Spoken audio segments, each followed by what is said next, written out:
What's up, everybody, and welcome to Cloud Gaming X, where we on a daily basis cover anything and everything related to Stadia, as well as occasional other cloud gaming services. And today I wanted to touch on some news that I've seen across the past week as we're now starting to ramp up. We are literally some weeks away until November. We're still looking for that Stadia Connect date, and we're also looking for the grand launch date for the Founders and Premieres Edition. But like as always, if you guys end up liking this video, please consider hitting the like button.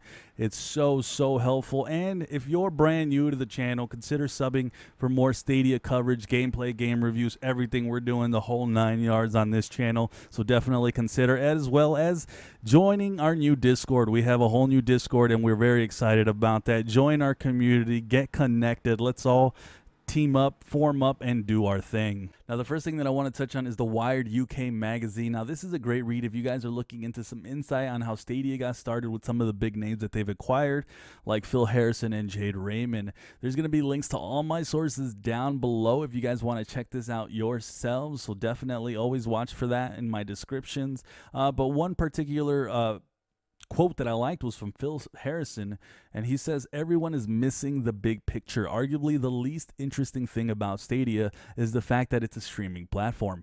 Every successful technology disappears, it becomes ambient, and you only think about the experience. That changes fundamentally the way that the game is designed and the market works. For the last 40 odd years of game development, every game has been device-centric. Its design has been gated by the capabilities of the box and the hardware and software inside. Each time a developer wants to move a game to a different box, they have to go and reinvent some aspect of it. Stadia turns that on its head.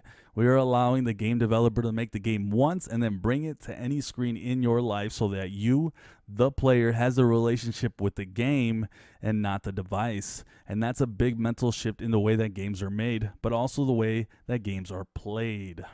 Now, I thought that was a really cool quote, and one of these days I'm going to make a video on my mindset when I first heard about cloud gaming, and yes, I was definitely skeptical, so stay tuned for that. I'll make a video on that, but you'll no longer be associating a game with a particular system, but instead you're going to be just remembering the game itself. If I'm playing the game on a PC, but then I transition it to a phone, well, I'm never going to think about how I played this certain game with a PC.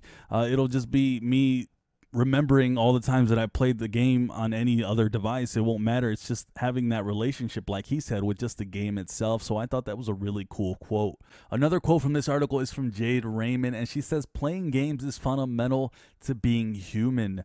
People don't choose a new platform because they love its technology. They go because their hearts are touched. Would Xbox have been a success without Halo?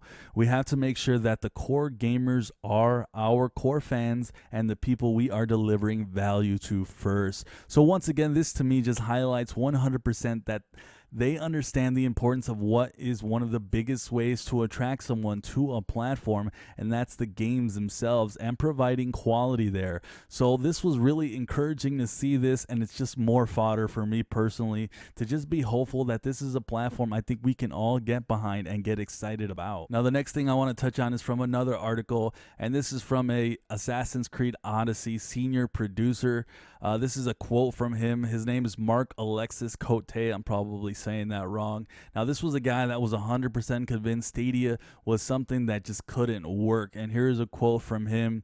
"My boss forced me to go. He put me in a car to drive me to Montreal, and I was like, why are we wasting my time? This stuff will never work. Then Google demoed it, and I was just rolling my eyes, wondering when I can go back to work on the game. Then they decided to put a controller in my hand, and I went, oh, I couldn't tell the difference. They were streaming Doom from Toronto using a connection from a phone, which was pretty remarkable, and I couldn't tell the difference. I was like, wow, I'm seeing the future." And once again, we have another non-believer who's in the business of making games, saw and tested out the platform, and was immediately convinced, and this is what I think as a whole that we were all hoping for. A ton of people to try the platform, realize the potential and how much this can change gaming forever, and I'm frankly just excited to continue to see these non-believers converting. Now, the last bit of news that I wanted to touch on is something that's a little bit late for sure.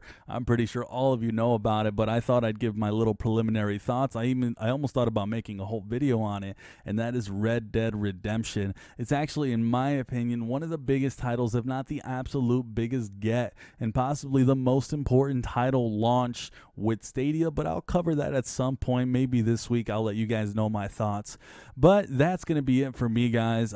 This concludes my weekly Newsweek video. Expect to see these videos more often. Consider, once again, if you guys can, consider hitting that like button. That's just super helpful. Sub to the channel for more Stadia coverage. We just have so much planned for you guys, and I'm just so excited for this channel. We're going to be doing game reviews, gameplay videos on both the PC, TV, and phones. We're going to have so much coverage. It's just insane. But with all that said, I want to thank you guys for watching, and like always, I hope you all have a sunny day.